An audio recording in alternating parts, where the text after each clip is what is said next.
Movie की शुरुआत में हमें दो फिशरमैन दिखाए जाते हैं जो कि मरमेड यानी कि जलपरियों के बारे में बातें कर रहे थे। फिर वो दोनों मरमेड को पकड़ने का फैसला करते हैं, इसीलिए वो मरमेड को पकड़ने के लिए समुंदर में जाते हैं और उन्हें वहाँ पर एक हफ्ते से ज्यादा हो जाता है। वो मरमेड को पकड़ने के लिए ट्रैप लगाकर बैठे हुए थे और मरमेड के आने का इंतजार कर रहे थे। कुछ दूरी पर बोट में एक आदमी इन पर नजर रखे हुए था।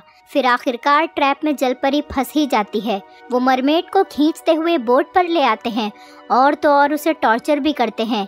जब एक फिशरमैन जलपरी को बांधने की कोशिश कर रहा होता है तो वो मरमेड मौके का फायदा उठाकर दूसरे फिशरमैन पर अपनी दुम से अटैक कर देती है और दोबारा समुंदर में कूद जाती है। रस्सी से बंधा होने की वजह से वो फिशरमैन उसके साथ ही समुंदर में जाकर गिरता है। जो वो आदमी उन पर नजर रख रहा होता है वो भी ये सब कुछ देख रहा था। दूसरा फिशरमैन समुंदर में जलपरी पर गोलियां चलाने लगता है, लेकिन गोली उसके पार्टनर को ही लग जाती है। लेकिन वो फिशरमैन एक बार फिर से मरमेड को पकड़ लेता है। इसी दौरान वो आदमी जो इन पर नजर रख रहा था वो चुपके से उनकी बोट में आकर छुप जाता है। वो देखता है कि वो फिशरमैन बुरे तरीके से उस जलपरी की दुम पर कुल्हाड़ी से वार कर देता है और उसे अलग कर देता है। इसी दौरान उस फिशरमैन को पता चलता है कि उसकी बोट में कोई आकर छुप गया है। फिशरमैन उस आदमी को पकड़ लेता है और उससे पूछताछ करता है कि तुम यहाँ कैसे आए और क्यों आए। वो आदमी कहता है कि मैं एक साइकोलॉजिस्ट हूँ और मेरा नाम डॉक्टर बियर है। वो डॉक्टर फिशरमैन से कहता है कि मैं इस मरमेड को परचेज करना चाहता हूँ, तुम इसका सौदा कर लो मुझसे। इसी दौरान मरमेड का कटा हुआ दुम वाला हिस्सा भी समुंदर में जाकर गिरता है। मौका मिलते ही डॉक्टर बियर फिशरमैन पर उसी कुल्हाड़ी से अटैक करके उसे मार डालता है। बाद में वो डॉक्टर जलपरी की आधी बॉडी के पार्ट पर रिसर्च करता है। वो देखता है कि जलपरी की आधी बॉडी कट चुकी है, मगर इसके बावजूद भी वो जिंदा है। थोड़े दिनों बाद जलपरी की बॉडी पर अजीब सी स्किन आ रही थी और वो बगैर कुछ खाए पिए जिंदा भी थी और तो और वो काफी दिनों से एक ही जगह पर पड़ी हुई थी। फिर 63 डेज बाद उसकी बॉडी से वो स्किन रिमूव हो जाती है। इसी के दौरान उसके इंसानों जैसी टांगे और पैर भी जनरेट हो चुके थे। आहिस्ता आहिस्ता उसकी टांगे और पैर बिल्कुल ठीक हो गए थे, लेकिन अभी भी वो चलने के काबिल नहीं थी और मरमेड सिर्फ मछलियाँ ही खाती थी। इस जलपरी पर और ज्यादा रिसर्च करने के लिए डॉक्टर बियर उसे अपने मेंटल असाइलम में ले आते हैं और अजीब बात ये थी कि उस मेंटल असाइलम में सिर्फ लड़कियां ही थीं। वहाँ पर एक लड़की का नाम जून होता है। जून जो कि हमेशा एक लड़की से बातें किया करती थी और वो लड़की सिर्फ जून को ही नजर आती थी और किसी को नजर नहीं आती थी। यानी इसका मतलब साफ था कि वो लड़की भूत थी। डॉक्टर बियर जब जलपरी को वहाँ पर लेकर आता है तब वो लड़की जलपरी को भी नजर आ रही थी जो जून को नजर आती थी। जो जुल्म जलपरी के साथ हो रहे थे उसकी वजह से वो काफी सैड थी। वो हमेशा गीले रहने या पानी में रहने की कोशिश करती थी। कैमरास के जरिए डॉक्टर भी उस पर कंटिन्यूअसली नजर रखे हुए था। जून जब उस लड़की के भूत से बातें कर रही होती है तब हम ये जान पाते हैं कि वो लड़की 10 साल पहले ही मर चुकी है, लेकिन वो उस लड़की का घोस्ट की बात एक्सेप्ट नहीं कर रहा था कि वो मर चुकी है। वो समझता था कि मैं भी उन लड़कियों के जैसे एक जिंदा लड़की हूँ जो कि इस मेंटल असाइलम में है और अब उसे सिर्फ जून और मरमेड ही देख सकते थे। जून जब उस लड़की के भूत से बातें किया करती थी तब सब लोग उस पर हंसते थे, ये कहते हुए कि ये किसी सोल से बातें कर रही है। अब उस लड़की का भूत मरमेड से भी बातें करने लगा था और वो मरमेड की हेल्प करने की कोशिश भी करती है। जलपरी एक नर्स जिसका नाम सैंड्रा होता है उसे एक दूसरी लैंग्वेज में बातें कर रही होती है। जलपरी के साथ जो बीत चुका था वो सब कुछ बता रही थी, लेकिन नर्स सैंड्रा को कुछ भी समझ नहीं आता कि वो क्या कह रही है।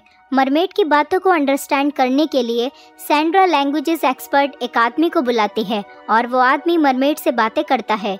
मरमेड कहती है कि यहाँ पर एक लड़की है जो किसी को नजर नहीं आती, जिस पर जून कहती है मुझे भी वो लड़की दिखाई देती है।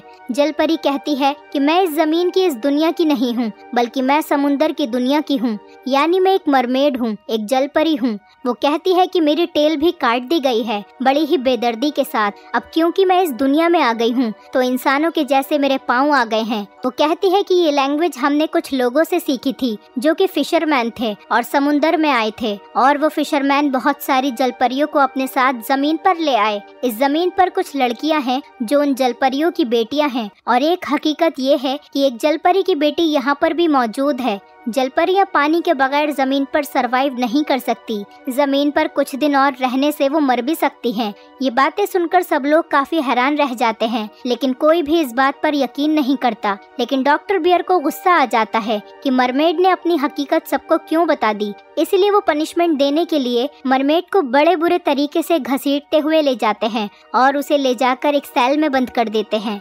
जलपरी के साथ उस लड़की का घोस्ट भी चला जाता है। उसके साथ ऐसा होता देखकर बाकी गर्ल्स काफी अपसेट हो जाती हैं और उनमें से एक लेडी जलपरी के पास जाने का फैसला करती है। वो लेडी चुपके से जलपरी के पास जाती है, लेकिन डॉक्टर बियर उसे देख लेता है। वो डॉक्टर बियर से पूछती है कि मरमेड कहाँ पर है। डॉक्टर बियर उसे कहता है कि वो बेसमेंट में है। डॉक्टर बियर उस लेडी को नहीं रोकता बल्कि जाने देता है। वो लेडी जब जलपरी को ढूंढ रही होती है तब उस लड़की का घोस्ट उस लेडी को बुलाता है, लेकिन लेडी को उस घोस्ट की आवाज सुनाई नहीं देती। वो लेडी एक ऐसी जगह पर आ जाती है जहाँ पर एक पागल औरत थी जो उस पर अटैक कर देती है। डरते हुए वो लेडी एक सीक्रेट रूम में जा पहुँचती है जहाँ उसे एक डॉग मिलता है जो कि एक कैनिबल था और इस डॉग को डॉक्टर बियर ने यहाँ पर पाला हुआ था। यहाँ पर बहुत ज्यादा अंधेरा होता है जिसकी वजह से वो लेडी कुछ भी देख नहीं पाती। वो कैनिबल डॉग उस लेडी पर अटैक कर देता है और वो लेडी मर जाती है। यहाँ पर ये बात क्लियर हो जाती है कि डॉक्टर बियर एक अच्छा इंसान नहीं था। उसने मरमेड के अलावा बाकी लड़कियों के साथ भी काफी गलत किया हुआ था। वो लड़कियों को मारने के बाद उनका गोश्त उस कैनिबल डॉग को खिला देता था। सैंड्रा डॉक्टर बियर से उस लेडी के बारे में पूछती है जिसे डॉग मार चुका था। डॉक्टर बियर कहता है कि वो लेडी का ट्रांसफर कहीं और हो गया है और वो बिल्कुल ठीक है। डॉक्टर बियर कंटिन्यूअसली जलपरी पर नजर रखे हुए था। वो देखता है कि जलपरी किसी तरह बेसमेंट से भी बाहर आ रही है। ये बात उसे हैरत में डाल देती है, इसीलिए वो उस पर और ज्यादा रिसर्च करवाता है। हम देखते हैं कि मरमेड की बॉडी तेजी से चेंज हो रही है और वो जलपरी अपने पाँव पर खड़ा होने की कोशिश भी कर रही थी और सैंड्रा उसकी मदद करती है। थोड़े दिनों बाद हम देखते हैं कि वो पैरों पर चल पा रही थी। बाकी लड़कियां भी आहिस्ता आहिस्ता उसके साथ फ्रैंक हो रही थी, उसे पसंद करने लगी थी। रात के वक्त जलपरी विंडो का ग्लास तोड़कर जंगल की तरफ भाग जाती है और उसके पीछे पीछे बाकी लड़कियां भी भाग जाती हैं, लेकिन डॉक्टर बियर कैमरा से उन्हें भागते हुए देख लेता है और इसीलिए वो अपनी गन निकालता है। दूसरी तरफ ये लड़कियां भागते हुए एक रिवर तक पहुंच जाती हैं। वो सभी उसमें स्विमिंग करने का डिसीजन लेती हैं, लेकिन पानी काफी ज्यादा गंदा था, इसलिए वो वहीं पर ही रुक जाती हैं। थोड़ी देर बाद वो लड़कियां सर्दी लगने की वजह से और भूख लगने की वजह से मेंटल असाइलम में वापस आ जाती हैं, जबकि एक लड़की और उस लड़की का घोस्ट उस मरमेड के साथ ही रहते हैं। आजादी और रिवर को पाकर मरमेड काफी खुश नजर आती है। रात को जो लड़की मरमेड के साथ रुकी थी, जब वो सुबह उठकर देखती है तो वो खुद को अकेला पाती है, इसीलिए वो वापस मेंटल असाइलम में आ जाती है। हम देखते हैं कि उस लड़की का भूत जंगल में मरमेड को ढूंढ रहा है। वो देखती है कि एक रात में जलपरी काफी ज्यादा चेंज हो गई है और तो और अब उसकी दुम भी रिजनरेट हो चुकी थी, लेकिन मरमेड वहीं पर फंस चुकी थी क्योंकि रिवर का पानी खुश्क हो गया था। उस लड़की का घोस्ट जलपरी को कहता है कि तुम्हारे घर यानी समुंदर तक तुम्हें ले जाने में मैं तुम्हारी मदद करूंगी। जलपरी व्हील चेयर पर बैठकर मेंटल असाइलम में जा रही होती है, लेकिन डॉक्टर बियर उसे देख लेता है और वो जलपरी को कार से हिट कर देता है। यहाँ पर सैंड्रा को भी पता चल जाता है कि वो वाकई में एक जलपरी है। डॉक्टर बियर उसे अपने एम्प्लॉयज की हेल्प से अपनी कार में रखवाता है और इस राज को छुपाने के लिए वो सबसे पहले अपने गार्ड को ही मार डालता है। उसे गार्ड का मर्डर करते हुए सैंड्रा और बाकी लड़कियां भी देख लेती है, इसीलिए वो सबको मारने के लिए आता है। सैंड्रा बहुत सारी लड़कियों के साथ खुद को एक रूम में लॉक कर लेती है। डॉक्टर बियर दरवाजा खोलने की कोशिश करता है, लेकिन वो ऐसा नहीं कर पाता। हम देखते हैं कि एक और दूसरी नर्स कुछ लड़कियों को वॉशरूम में छुपा रही होती है और खुद वहां से बाहर निकलने का रास्ता ढूंढती है, लेकिन डॉक्टर बियर उसे देख लेता है और शूट करके उसे मार डालता है। फिर डॉक्टर बियर वॉशरूम में जाता है और उन सब लड़कियों को बहुत बुरे तरीके से मार डालता है। चिल्लाने की आवाज सुनकर सैंड्रा बाकी लड़कियों को और गार्ड को लेकर वहां से भाग रही होती है। डॉक्टर बियर जलपरी को लेकर अपने बोट पर आ जाता है और मरमेड को एक नेट के हुक में फंसा देता है, क्योंकि अब वो जलपरी के टुकड़े करने वाला था, क्योंकि उसे अंदाजा हो चुका था कि वो कितनी बड़ी मुसीबत में फंस गया है, क्योंकि सैंड्रा और बाकी लड़कियों ने उसे मर्डर करते हुए देख लिया था और वो लड़कियां और सैंड्रा तो भाग चुकी हैं। लेकिन जलपरी को बचाने के लिए सैंड्रा डॉक्टर बियर की बोट के पीछे आती है। इस वक्त उस लड़की का भूत जलपरी के साथ ही होता है। डॉक्टर बियर जब मरमेड को टॉर्चर कर रहा होता है तब उसकी आवाज सुनकर सैंड्रा भी वहाँ पर आ जाती है।